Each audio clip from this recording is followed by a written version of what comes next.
Stupid little girl. That's how Donald Trump greeted Congresswoman Jasmine Crockett. 3 words dripping with contempt, thrown across the marble chamber like a stone. In a country where over 63 million Americans have faced discrimination in healthcare, and where 1 in 5 Black patients report being denied critical treatment, this wasn't just an insult, it was a trigger.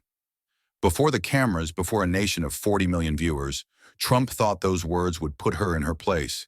Instead, they set the stage for one of the most brutal verbal showdowns Congress had seen in decades, and in exactly 3 seconds, Jasmine Crockett would turn that sneer into a national reckoning, one that could shatter reputations, expose secrets worth millions, and make even the most powerful man in the room look away. Before a single question was asked, before a single word of policy could be spoken, Donald Trump leaned forward. The room seemed to tilt toward him, drawn by the gravitational pull of his notoriety. His eyes glimmered, not with warmth, but with the calculated mischief of a man who knew exactly how to wound without raising his voice. "You look like a beauty queen, but you're not qualified to talk policy." The words dropped like stones into still water, sending shockwaves across the marble chamber. A ripple of murmurs ran through the gallery, some stifled gasps, some small smirks, the kind of reactions people pretend not to notice but always do. Somewhere in the second row, a reporter's pen stopped moving mid-word. Others leaned forward in their seats like theater-goers sensing Act One's first twist. Jasmine Crockett did not move, not a blink, not a twitch. The insult hung between them like a drawn blade. But her stillness was the kind that made people nervous, the stillness of a predator deciding whether to strike. Her reply came quiet, so quiet the microphones almost leaned in themselves. "You have 3 seconds to apologize." It was not a request, it was a sentence. Every heartbeat in the room became a drum. Even the faint hum of the air conditioning seemed to fade into nothing, as if the building itself were holding its breath. From the press balcony, camera lenses extended in unison, their mechanical whirring slicing through the silence. The red lights above the news cameras glowed brighter now, little beacons warning the world. Something is about to happen. 1 Mississippi, 2 Mississippi, 3. Trump didn't apologize. Of course he didn't. Instead, his lips curled into that familiar smirk. Half amusement, half dismissal. It was the smile of a man who believed in his own untouchability, the expression of someone who thought the rules bent for him. He leaned back in his leather chair, draping one arm over the side, trying to project control. But his index finger, it tapped the armrest. Once, twice, 3 times. A tell invisible to most, but not to her. Crockett's eyes stayed locked on his. She didn't glance at the cameras. She didn't even blink. Her gaze was an anchor, pinning him exactly where she wanted him. The gallery could feel it, the strange shift when the hunted becomes the hunter. Reporters were scribbling again now, but not about healthcare reform. They were writing about this, about the moment a freshman congresswoman had looked a former president in the eye and told him to retract his words on live television. In living rooms across America, viewers sat forward, remote controls forgotten in their hands. They weren't thinking about policy papers or Senate votes. They were thinking about those 3 seconds, how they felt longer than some wars. The silence stretched, taut as a tripwire. Trump tilted his head as if to say, "Is that all you've got?" But Jasmine knew, oh, she knew, sometimes the most dangerous move was not to move at all. Finally, she sat back in her chair, the faintest arch of her brow signaling the end of the countdown. Her hands stayed flat on the table, shoulders relaxed as though nothing had been said at all. But in that quiet, the balance of the room had shifted. It was no longer just his show. A flashbulb popped from the gallery, catching the crimson folder beside her bag. Its stamped black letters, "Confidential Settlement Agreement, 2012, were visible for only a fraction of a second, but long enough for Twitter feeds to explode. The image would go viral within minutes. Trump noticed it too. For the briefest heartbeat, his smirk faltered. It was tiny, so small you might think you imagined it, but in a place where every glance is currency, it was as good as a crack in the armor. The moderator, Anderson Cooper, cleared his throat, trying to steer the conversation back to the day's agenda. Let's keep this civil, he said, though his eyes darted between them like a referee who knows the gloves have already come off. Civil? Not anymore. Trump leaned forward again, elbows on the table, his voice taking on that faux casual tone he used like a dagger. You know, she's got a great look for TV, but this isn't about looks, it's about substance. And she doesn't have it. A few chuckles broke from the far corner of the gallery. Others shifted uncomfortably in their seats. The cameras caught it all. Jasmine's posture didn't change. Her expression was carved from stone, but her eyes were sharpened steel. She let the silence drag just long enough for his words to rot in the air. Then softly, dangerously softly, she repeated, 3 seconds. Somewhere in the back row, a political staffer whispered, "He's walking into a trap." So, but by then it was too late. The second hand on the wall clock slid past its mark. Phones buzzed. Tweets flew. 3 seconds. To apologize began climbing the trending charts before the first minute of their exchange was over. To the untrained ear, it was just an insult and a response. But to anyone watching closely, the battle lines had been drawn, the first blow landed, and the rest of the day would be fought on her terms, not his. And as the room settled into that charged quiet again, one truth became undeniable. This wasn't going to be a policy debate. It was going to be a test of pride, of power, and of who could survive under the weight of their own words. From the press balcony to the marble floors, stillness gripped the room. It wasn't the polite stillness of a courtroom.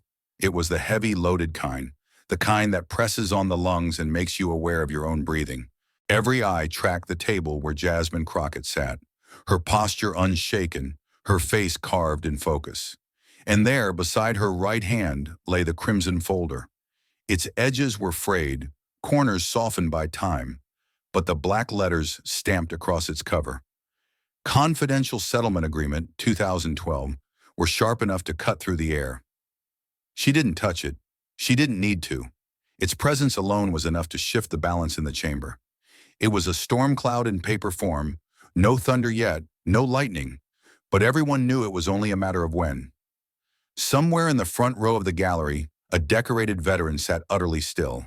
His dress blues clung to him with the precision of ceremony, but his left leg was a polished prosthetic, gleaming faintly under the chamber lights.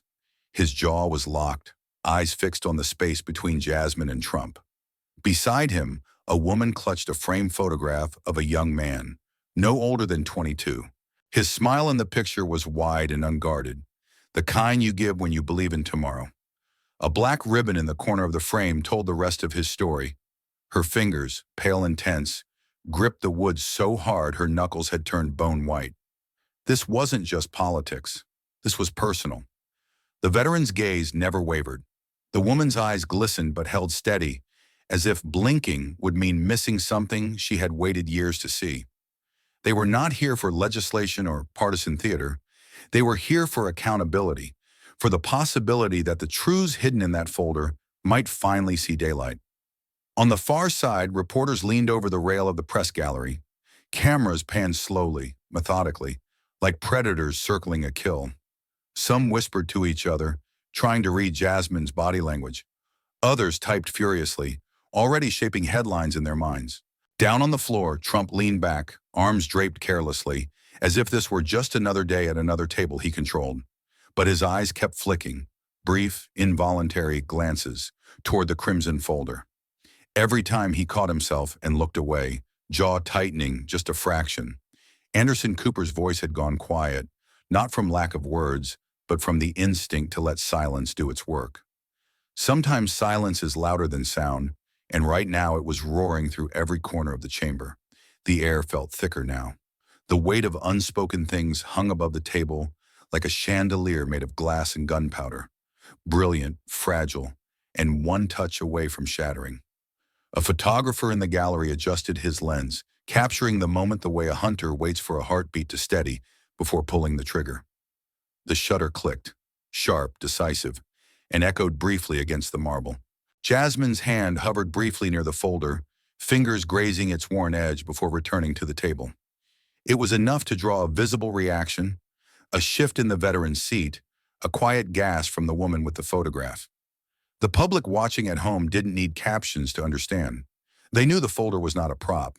They knew it was the kind of thing that doesn't appear unless someone is ready to use it. Trump's advisors, seated just behind him, were less subtle. One scribbled something onto a yellow legal pad, 2 words, and slid it toward him. Move on. He didn't glance at it. Instead, he let out a slow breath through his nose, his eyes narrowing just enough for the cameras to catch. The message was clear. He saw the trap, but he wasn't about to step around it. A faint cough came from somewhere in the chamber, the kind that breaks tension for a fraction of a second before it tightens again. And then stillness returned. In the back of the room, a young congressional aide stood frozen in the doorway, papers in hand, afraid to cross the threshold and disrupt what felt like a fragile balance of forces. Even those who didn't know the details could sense the scale of what might be coming. The crimson folder sat there, mute, unmoving, but its gravity pulled at everyone in the room. If truth had a color, it would be this deep, arresting red. If consequences had a shape, it would be the sharp rectangle of a document that could ruin careers. Jasmine didn't rush. She let the weight of the moment grow, let the room steep in its own anticipation. She had learned long ago that patience can wound more deeply than haste. The veteran exhaled slowly, his hands resting on his knees now, as if bracing for impact. The woman with the photograph shifted forward, her lips pressing into a line. Somewhere a phone buzzed, a muffled vibration that drew glares from the gallery. It was silenced almost immediately, as if its owner realized they had just broken some unspoken rule. Trump leaned forward now, elbows on the table, and for a moment the two locked eyes again. The tension was visible, tangible. A taut rope stretched between them, each waiting to see who would pull first. No one in the chamber spoke, but every face told the same truth. When that folder opened, the air itself would change. And in that breathless stillness, the room waited, not for policy, not for procedure, but for the kind of moment people replay in their minds for years afterward. Trump leaned back, draping his arms over the leather chair like a king bored of ceremony. The leather creaked beneath him, a sound just loud enough to be picked up by the microphones, like a quiet assertion of presence. His smirk curved slowly, deliberately, as though he had all the time in the world. It wasn't joy, it wasn't humor. It was the kind of smile predators wear when they think the hunt is already over. The smirk was meant to unnerve, but Jasmine's gaze didn't flinch. Calm, steady, unblinking. Her eyes locked on his with the precision of a scope trained on a target. She didn't mirror his smile, didn't play into the theater. She simply looked until looking became a weapon. The gallery could smell it, blood in the water.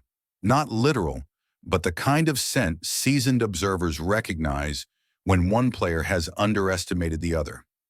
Reporters stopped mid-sentence in their notepads. Pens hovered just above paper. A photographer slowly adjusted his lens, switching from a wide shot to an unforgiving close-up of the two faces at the center of this silent standoff. This wasn't a hearing anymore. It was a duel. Trump shifted slightly in his chair, tilting his head like a cat toying with something it hadn't decided whether to kill or keep alive.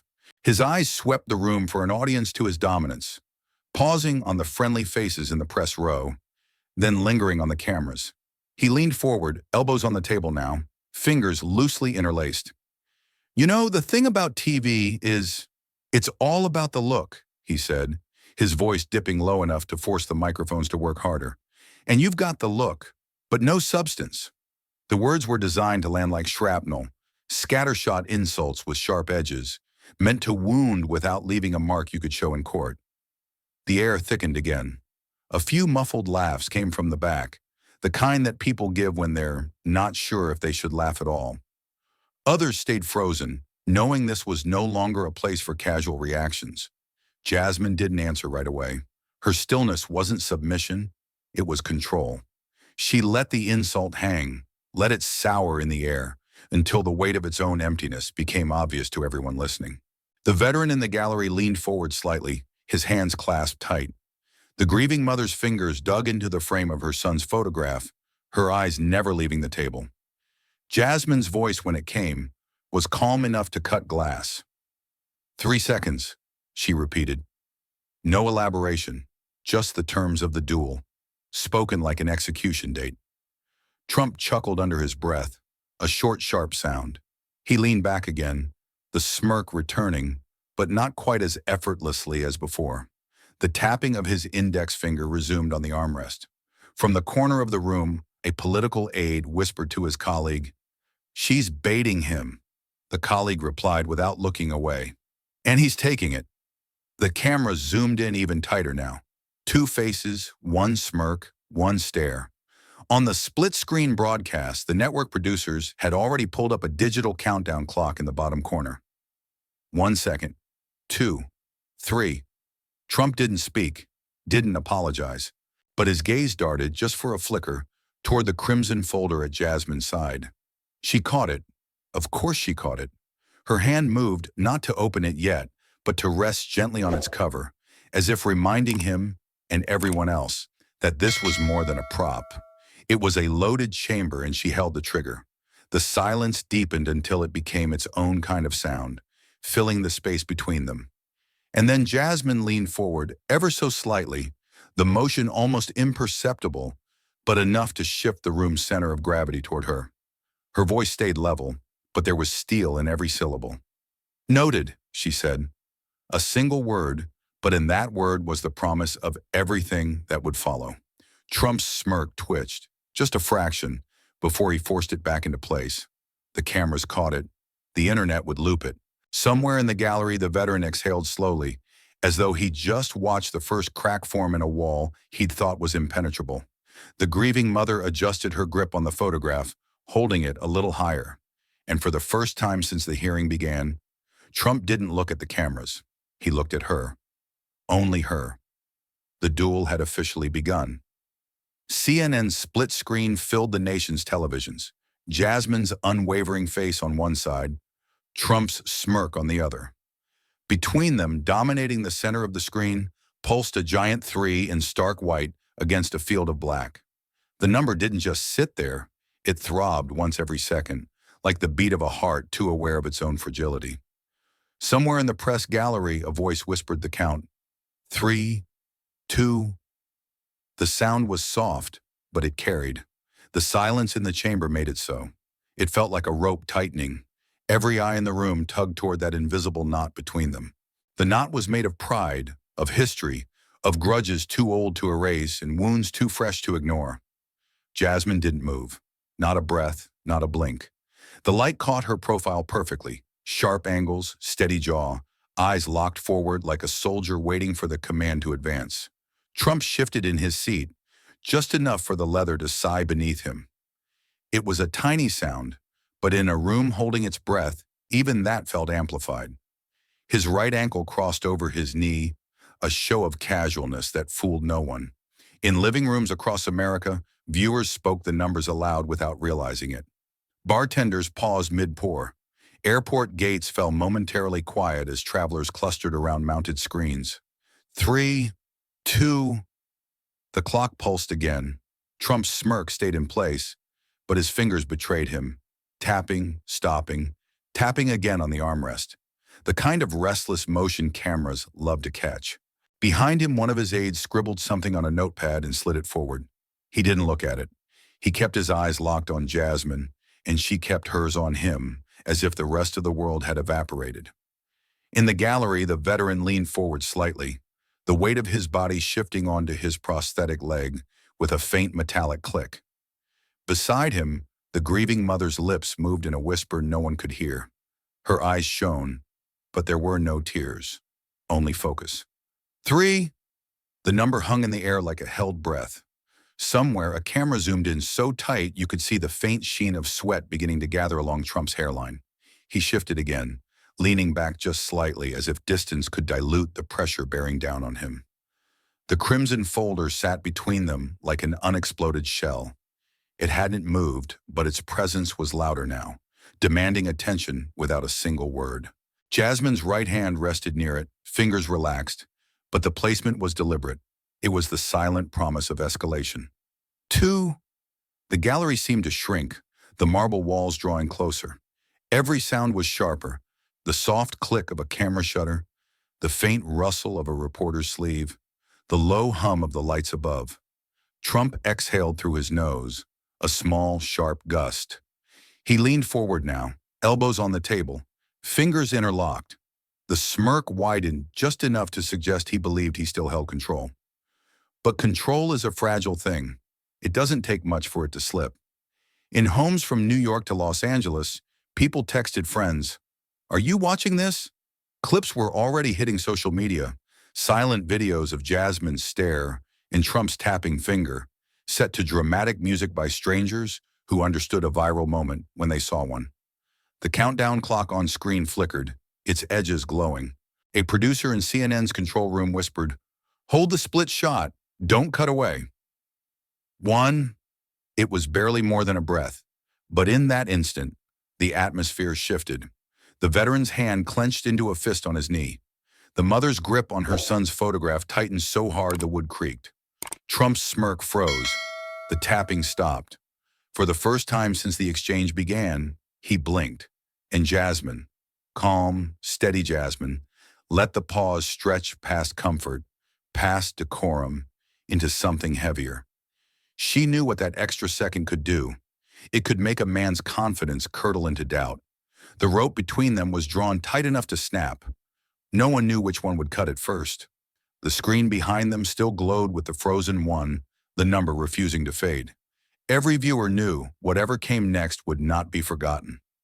Jasmine's lips parted, just enough for the microphones to catch the intake of breath before speech.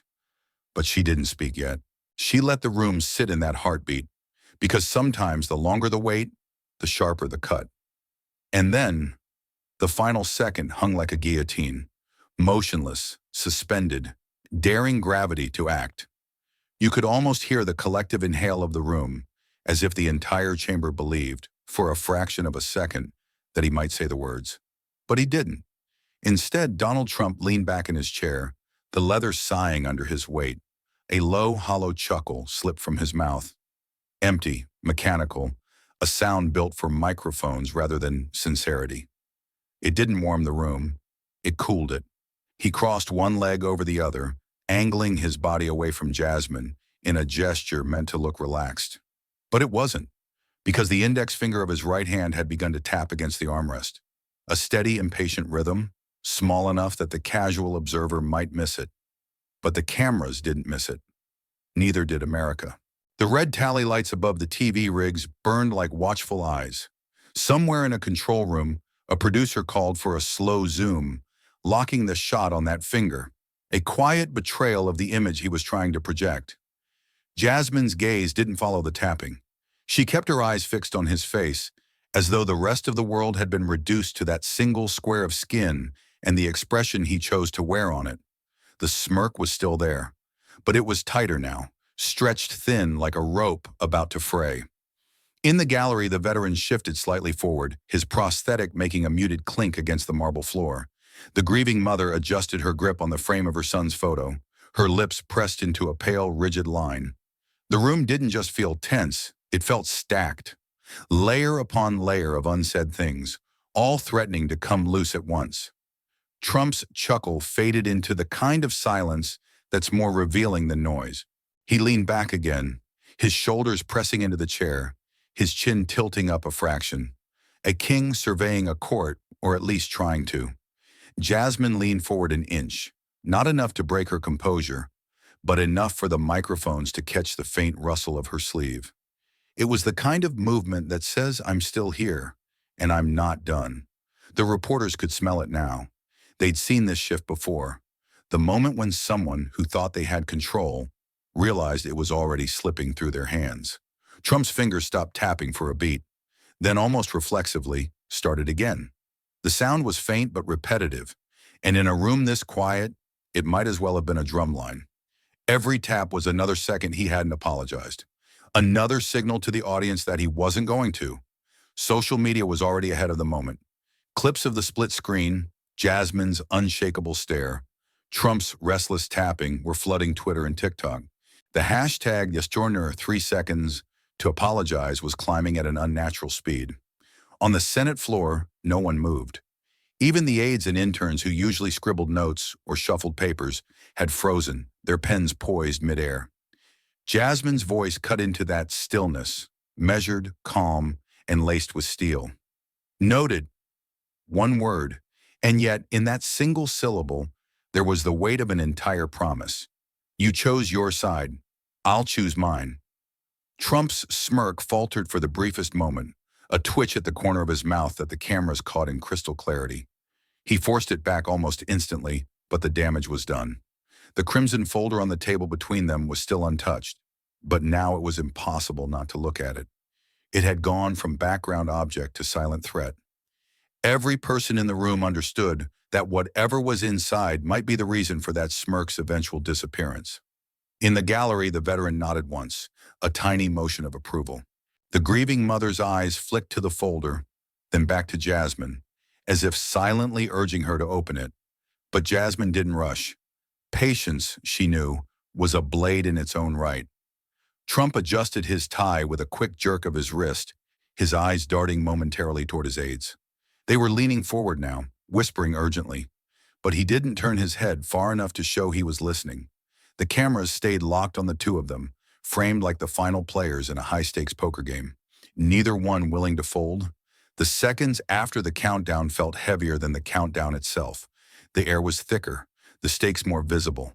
And then, as though nothing had happened, Trump leaned back once more, his voice low but sharp. Some people can't handle the truth when they hear it. The line floated across the table, designed to sting, to shift the conversation away from his refusal. Jasmine didn't take the bait. Instead, she let the silence swallow his words whole. The refusal was complete, and now the real fight could begin. Jasmine's fingers came to rest on the crimson folder. The motion was slow, deliberate, like the first press of a hand on a holstered weapon. The glossy red surface caught the overhead light, the black stamped letters casting a shadow across the table. Then let's talk about what you signed in 2012. The words sliced through the chamber, not shouted, not even raised, but they carried a sharpness that made people straighten in their seats as if they just heard a gun cock. Gasps rippled from the gallery, small at first, then swelling as the weight of the year sunk in. The veteran's jaw tightened, the muscle working against the bone. Beside him, the grieving mother's knuckles turned the color of paper around her son's frame. Trump leaned forward, his expression painted with a theatrical confusion.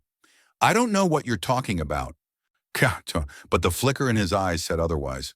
A flash too quick for most to catch, except the cameras and Jasmine. In the press gallery, pens hit paper again, scribbling faster now. Photographers leaned over the railing, angling for a clean shot of the folder.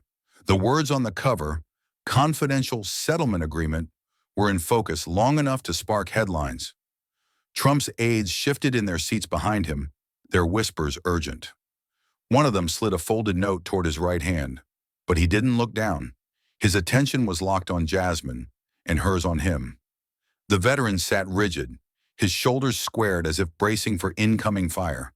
The woman with the photograph leaned forward so slightly you might have missed it, except her eyes burned with something raw, something uncontainable. Jasmine's thumb brushed the folder's edge. She didn't open it. Not yet. Instead, she let the moment thicken, the suspense wrapping itself around the marble columns like ivy. This isn't an opinion, she said evenly. It's documented, signed, and sealed. Trump's mouth twitched, half a smirk, half something else, before settling into a look meant to project calm. But the tapping returned. This time, it was his left hand, drumming lightly against the polished wood of the table. The sound was small, but in the charged quiet, it carried. Every beat was another admission, at least to those who knew how to read it. Reporters could feel it too. One leaned toward another, muttering, "If she opens it now, it's over." Jasmine caught the exchange out of the corner of her eye, but didn't look away from her target. The American people deserve to know what's in here. The veteran's lips pressed into a hard line. The grieving mother's eyes glistened, but her gaze never wavered. Trump finally leaned in, resting both elbows on the table. "Go ahead, read it," he said, his tone dripping with a forced bravado. Jasmine tilted her head slightly as though considering the offer. Then she smiled. Not wide, not triumphant, just enough to signal she had heard exactly what she wanted. Not yet. The two words landed heavier than a full paragraph. They said I control the pace. I decide the timing. The cameras caught every detail, the stillness in her shoulders, the faint curl of her fingers around the folder's edge, the way her eyes never left his. Trump's aides were restless now, one leaning forward with both hands clasped, another whispering too low to catch. But nothing in their faces suggested confidence. Jasmine tapped the folder once, just once. The sound was crisp, like a gavel hitting hardwood. Before we open this, let's talk about why it exists in the first place. She leaned in then, her voice carrying without strain. This agreement didn't fall from the sky. It didn't write itself. It was born from choices, deliberate, calculated choices that had consequences for real people in this country. The veteran's prosthetic made a dull thud against the floor as he shifted his weight. The mother's hands trembled against the wood of the frame. Trump's eyes narrowed, but he stayed quiet, his jawline set like stone. And while that paper may try to bury the truth under signatures and legal jargon, Jasmine continued, the truth has a way of clawing its way back to the surface. The gallery was dead silent now. Even the usual coughs and rustles had stilled, as if the room itself didn't want to interrupt. She let her fingertips trail along the edge of the folder once more, before pulling her hand back entirely, leaving it untouched. The restraint was deliberate, surgical. I'm not here to wave papers around for the cameras, she said. I'm here to put facts on the record. The last word echoed slightly against the marble, carrying an authority that no microphone could add to or take away from. Trump's gaze flicked to the cameras, then back to her. His smirk had faded into something flatter, less sure. Jasmine sat back in her chair, hands folded loosely in her lap. The folder stayed in place, silent, patient, deadly. The duel had shifted again. The first strike wasn't the opening of the document. It was the reminder that she could, whenever she chose. And now everyone in the room knew. That choice was hers alone. From the edge of the chamber, where the light thinned and shadows pooled like ink, a figure appeared. A man in a gray maintenance uniform, head slightly bowed, ID badge turned inward so no camera could catch his name. He moved with the deliberate pace of someone invisible in plain sight. The kind of movement that doesn't ask permission because it never needs to. He stopped at Jasmine's table, just long enough to slip a small black USB drive into her palm. No words, just a quick exchange, palm to palm, like the passing of a match that could set the whole building alight. Then, just as quickly, he was gone. Merging back into the periphery, swallowed by the background, another shadow among many. Jasmine didn't look down. Her fingers curled over the device, her expression unchanged, her gaze still locked on Trump. It was a magician's trick. Let them think the show is here, while the real magic happens elsewhere. She slid the USB beneath the table toward her aide, a woman whose jaw was set like granite. The aide's eyes widened for half a second. Then she plugged it into the waiting laptop. Static filled the speakers, a hiss like a storm just beyond the window. Then the static cleared. A voice came through, familiar, unmistakable. Yeah, the settlement covered it. Cheaper than trial. Kept my name out of headlines. Donald J. Trump. The chamber gasped as one. A ripple that started in the back and rolled forward like a wave. Chairs creaked as people leaned in. The veteran's hand clenched into a fist on his knee. The grieving mother's eyes widened, her grip on her son's frame tightening until her fingers trembled.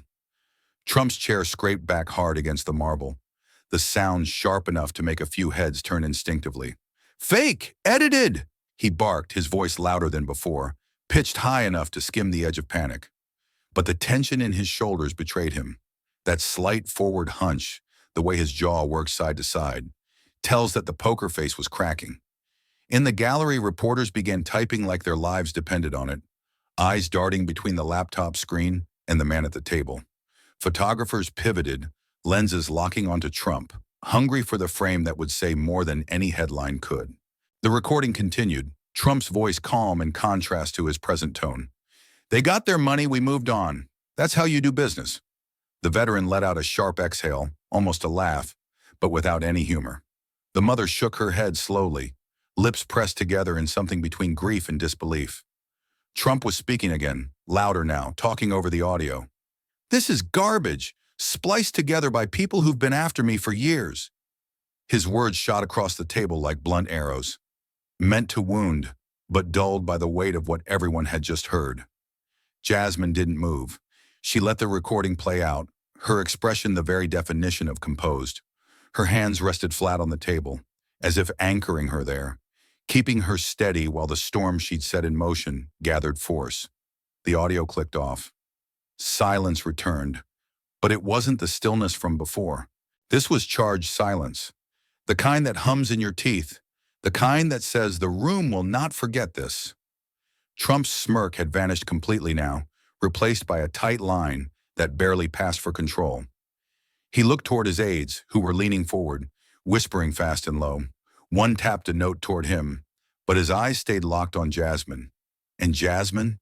She leaned forward just slightly, enough for the microphone to catch her words without her raising her voice. "That's not my opinion. That's your voice." A murmur ran through the gallery. Someone in the back actually whispered, "He's done," though whether it was wish or prediction, no one could tell. Trump shook his head, forcing a scoff that came out thinner than he intended. "You people twist everything. You'll twist this too." But the eyes around him weren't on her anymore.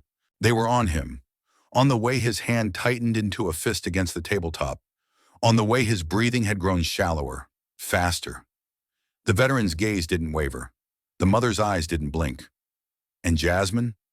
She sat back, folded her hands, and let the silence frame her like a verdict. The USB drive, still warm from the exchange, rested now in the laptop's port like a detonator waiting for the next push. The shadow in the gray uniform was gone from sight, but his presence lingered in the shift he'd just caused. A single act, a quiet delivery, had tilted the balance of the room. And for the first time all day, Trump looked like a man wondering how many more shadows were waiting in the wings. Jasmine didn't raise her voice. She didn't need to. She leaned toward the microphone, her tone steady, almost gentle, but carrying the weight of a hammer in every syllable. "Let me tell you about Ohio," she began. A man collapsed on the job. He worked 32 years at the same plant. His insurance? Gone. Dropped without warning. The hospital turned him away because they couldn't confirm coverage. Her eyes didn't leave Trump's face. He died in his driveway, waiting for someone to decide whether he was worth saving. The words hit the chamber like a cold wind. No one shifted. No one coughed. Even the cameras seemed to still themselves, the operators leaning closer to their viewfinders. She moved on. Arizona, a mother of two, breast cancer diagnosis. She begged for the chemotherapy her doctors recommended. Every form denied, every phone call redirected. She died 6 months later. A murmur started somewhere in the gallery but died almost instantly, strangled by the weight of the air. Then came Georgia. A teenager with a burst appendix sat in a waiting room for 8 hours because the hospital demanded payment up front. By the time they wheeled him in, it was too late. Jasmine didn't look at her notes. She didn't have to. The stories lived in her.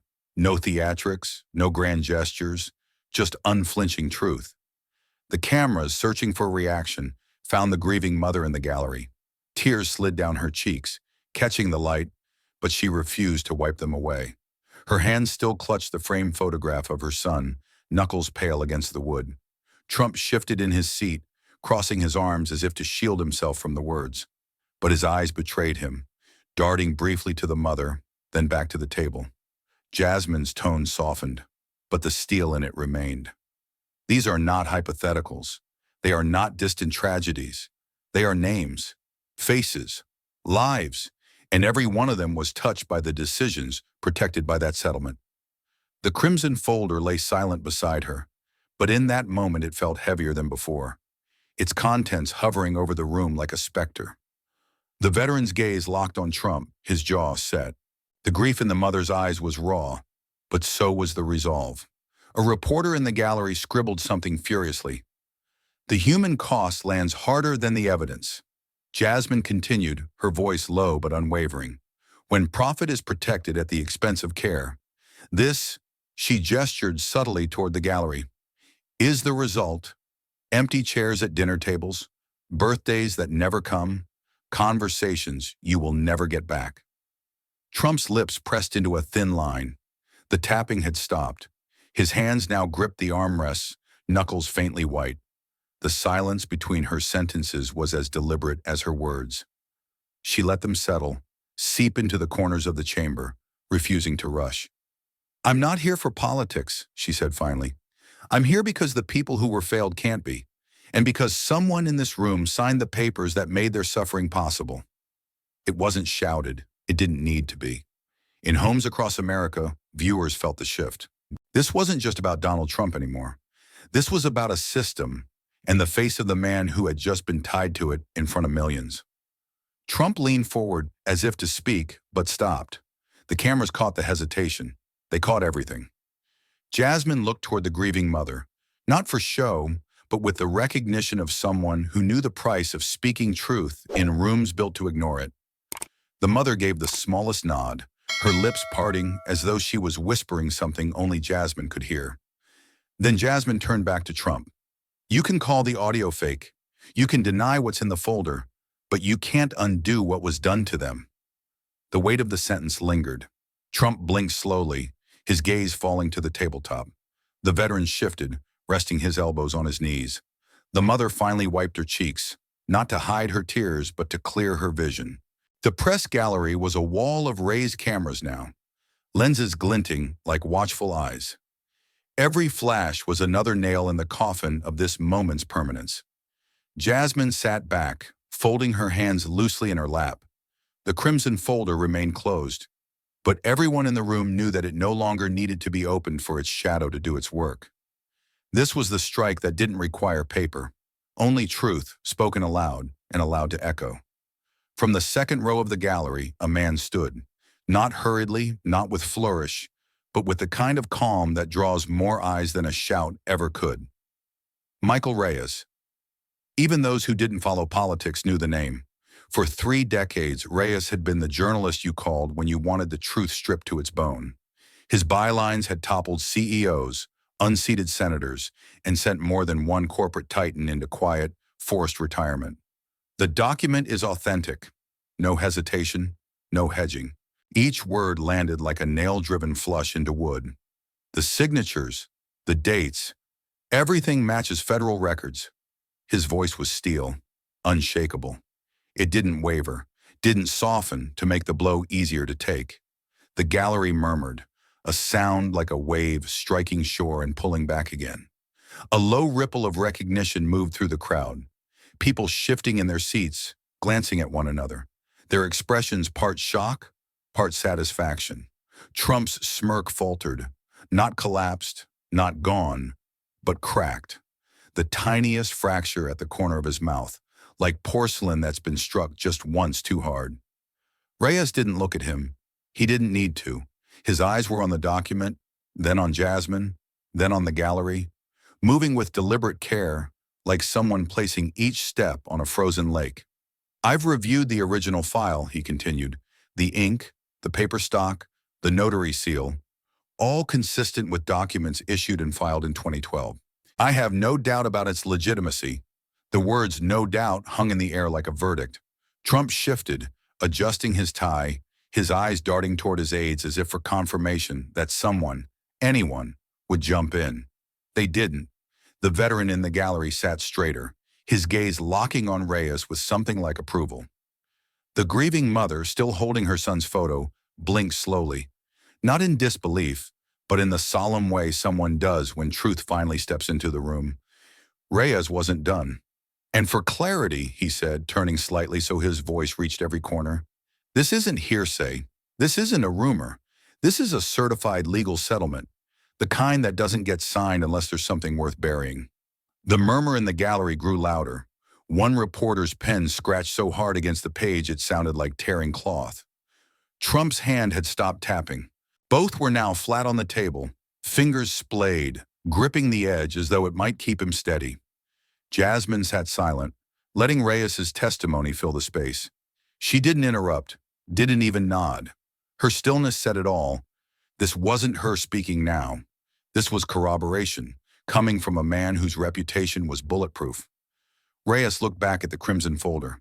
For the public record, he added, the settlement amount, date, and parties involve match-associated filings I've reviewed in multiple jurisdictions. This isn't just a political prop. It's a binding agreement. The word binding seemed to tighten the air. Trump shifted again, this time leaning back, crossing his arms. The posture of someone trying to look untouchable while calculating how much room is left to maneuver. The gallery watched every move. The cameras caught them all. Jasmine finally broke her silence, turning slightly toward Reyes. "Thank you for clarifying," she said, her tone even, measured, as if the weight of the moment needed no extra decoration. Reyes gave a single nod, then sat down, his presence lingering like the aftershock of a heavy blow. Trump exhaled sharply through his nose, leaning forward. "You're just another player in their game," he said, voice low but edged. "You think this makes it true? It's all orchestrated." Reyes didn't rise again. He didn't have to. The damage was already done. In the press gallery, one photographer lowered his camera and whispered, "That's the shot." Jasmine didn't take her eyes off Trump. "Orchestrated," she said softly. "Sometimes the truth doesn't need music. It's loud enough on its own." The line hit harder than a shout. Trump's jaw tightened. His gaze flicked once toward the cameras, but only briefly. And in that brief glance, America saw the look of a man who knew the fight had shifted somewhere he couldn't easily control. The witnesses were no longer just in the gallery. They were at home, in bars, in airports. Millions of them. And now they'd heard it from someone other than her. They'd heard it from a man with nothing to gain by lying and everything to lose if he did. That was the kind of testimony you couldn't interrupt and couldn't erase. And now they'd heard it from someone other than her. They'd heard it from a man with nothing to gain by lying and everything to lose if he did.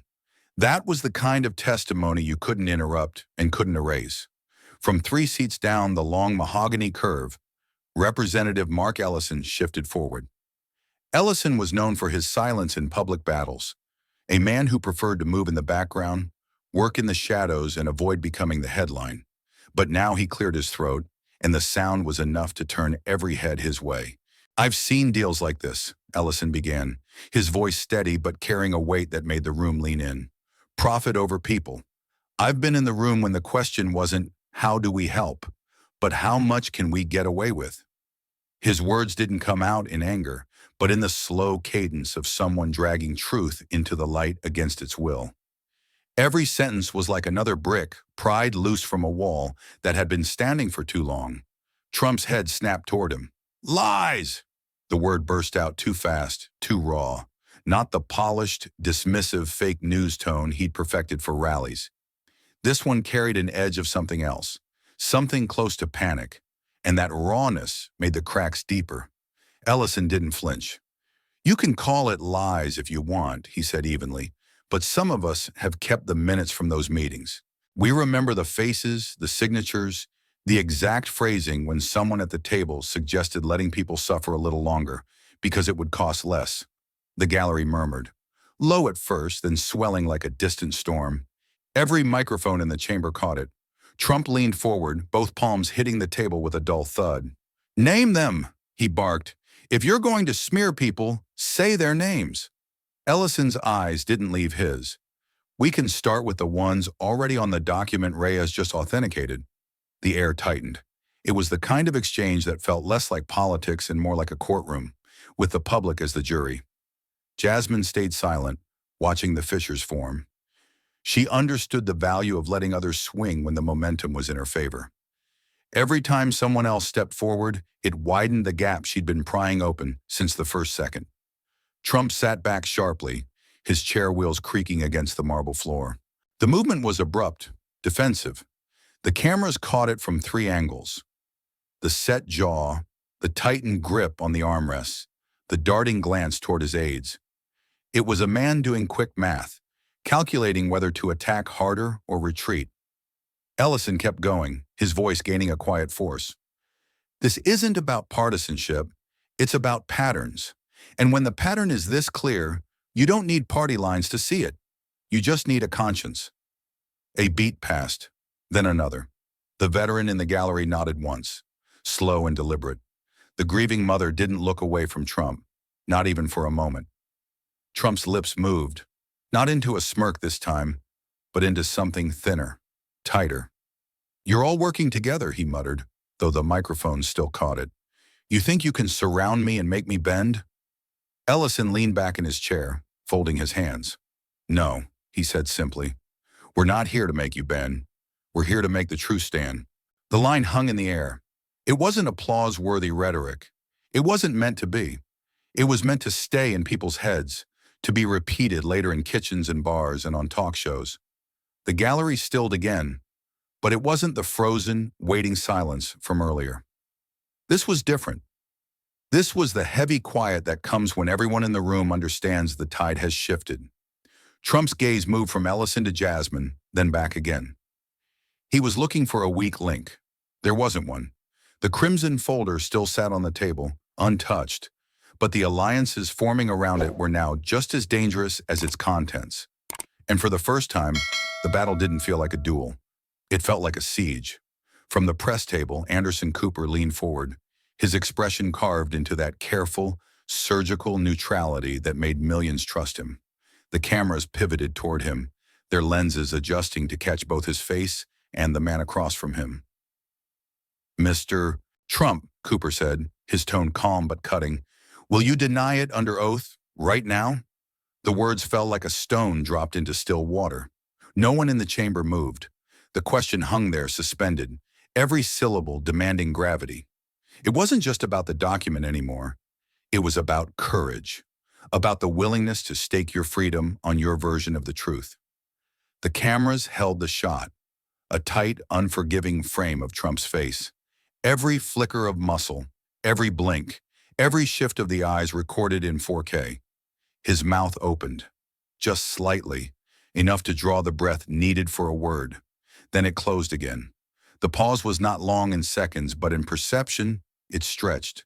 A long, aching silence that grew heavier with every heartbeat. Somewhere in the gallery, a chair creaked. Someone exhaled sharply.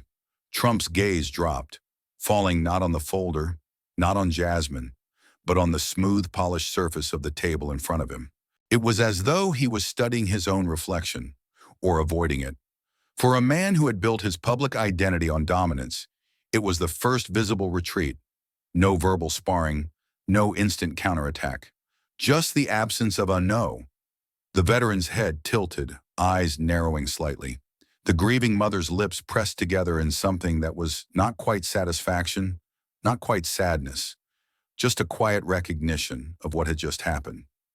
In the control room of CNN, producers were already cutting the clip for replay. They knew this would be the moment networks replayed on loop. The question, the hesitation, the silence. On Twitter, the caption appeared within seconds. "He didn't say no." The hashtag spread like wildfire, jumping from one trending list to another, crossing political lines. It wasn't the kind of soundbite you could spin easily. It was a void, and everyone watching would fill it with their own interpretation. Jasmine didn't move, didn't speak. She let the silence keep growing, wrapping around him like an unyielding rope. Every second he didn't answer was another second the image solidified in the minds of millions. Cooper's eyes stayed locked on Trump, unblinking. He didn't repeat the question. He didn't need to. Trump shifted in his seat, adjusting his cufflinks with deliberate slowness, as though buying time could retroactively erase the pause. It couldn't. Finally, he exhaled through his nose, leaned back and said, "I'm not playing your little gotcha games." But the words were too late, too defensive. The question still sat there unanswered, glowing in the silence it had left behind. The veteran looked down briefly, as if noting the exact timestamp in his mind. The mother's gaze never wavered. Her tears had stopped, but the fire in her eyes had not. Jasmine leaned forward, her voice quiet but sharp enough to slice through the tension. "That wasn't a no." Trump's eyes flicked toward her, quick, sharp, but not long enough to linger. He turned back toward Cooper, but the journalist had already leaned away from the microphone, signaling the exchange was over. The air in the chamber shifted again. Not in an explosion, but in the slow, certain way ice cracks under weight. Everyone could feel it. The siege had advanced another step, the walls pressing closer, the exits narrowing, and all it had taken was one question he didn't answer. On the massive screens mounted above the chamber floor, numbers began to appear. Real-time polling, a feature meant to measure public sentiment during historic hearings. The figures ticked upward in steady, unrelenting increments. 68% believed Jasmine. Only 21% believed Trump. The rest, undecided, but shrinking by the second. A low murmur began in the gallery, the kind that grows not from uncertainty, but from recognition. The sense that you're watching a moment you'll remember in 20 years. Then it happened. Applause. Not the polite, procedural kind that sometimes trickles out in hearings before a gavel cuts it short. This was different. It was sharp, defiant, and it spread like a spark hitting dry tinder. Hands came together with force. The sound rose and rolled through the marble chamber, rebounding off the walls until it felt bigger than the room itself. The veteran stood, his back straightened, his chin lifted. The medals on his chest caught the light as he placed one hand over his heart. Beside him, the grieving mother rose as well. She lifted the framed photograph of her son high above her head, the glass catching the chamber lights, the image visible even to the cameras broadcasting live across the nation. Her eyes were wet, but her grip was steady. The applause didn't falter. It swelled. It dared anyone to interrupt. Trump's eyes darted from face to face, his jaw tight, his fingers drumming soundlessly against the table. Not with confidence this time, but with the restless energy of someone who realizes the ground is shifting beneath them. Through it all, Jasmine didn't smile. She didn't bask in the moment. She waited for the noise to settle, for the air to find its stillness again. When she spoke, her voice was calm, low, and deliberate. "Justice isn't a slogan," she said. "It's a choice, and I choose to keep fighting." The words weren't delivered like a rallying cry. They weren't meant to provoke cheers. They were a promise. One meant as much for the people in the gallery as for those watching at home. The applause softened into silence, but the silence now felt full, not empty. It carried the weight of that choice, the understanding that this was not the end, only a line in the middle of a much longer story. Outside, the night had deepened. Through the high windows, the Capitol dome glowed in gold light, its reflection trembling faintly in the ripples of the fountains below. It didn't look like a monument tonight. It didn't stand there as a static symbol of history. Tonight it looked alive. It looked like a vow that what began in this chamber would not stay confined to its walls. That the stories spoken here, of Ohio, of Arizona, of Georgia, would echo in living rooms, in newsrooms, in classrooms, until they were no longer stories but catalysts. The veteran lowered his hand from his heart, but he didn't sit. The mother lowered her son's photograph, holding it to her chest as if to anchor herself to the moment. Jasmine gathered her papers, but her hands lingered on the crimson folder. She didn't open it. Not yet. There would be other days, other battles, other moments where its contents would be needed like a final strike. But not tonight. Tonight, the silence it carried was louder than any revelation it could deliver. Trump remained in his chair, shoulders squared, his expression unreadable to those who didn't know him. But the camera operators zoomed in close enough to catch the faint twitch at the corner of his mouth, the sign of a man calculating the damage. Somewhere in the press gallery, a reporter tapped out the first line of what would become tomorrow's most shared article. The fight isn't over, but tonight one side walked out stronger. And under the glow of the Capitol dome, that felt less like a summary and more like a warning. In the end, the night was never about the folder, the poll numbers, or even the man who refused to answer. It was about the quiet courage to speak when silence would be safer, to stand when sitting would be easier. Truth is rarely convenient, and justice is never handed over without cost. But every choice to fight for it plants a seed. And in time, those seeds become the walls that protect the powerless, built not from stone, but from the resolve of those who refuse to look away. If what you've just witnessed left a mark, don't turn away, hold it, share it, speak it aloud. Like, comment, and send it to someone who still believes that silence protects the wrong side.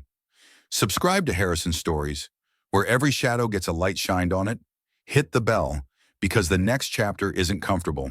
It's unflinching, and it may just change the way you measure courage. This story is a fictional dramatization, built from the echoes of real injustices and the bravery that defies them. Any resemblance to actual people or events is either coincidental or a mirror held up for public reckoning. Thank you for watching. Justice doesn't arrive. It's brought to the door by those who refuse to stop knocking. This is Harrison Stories.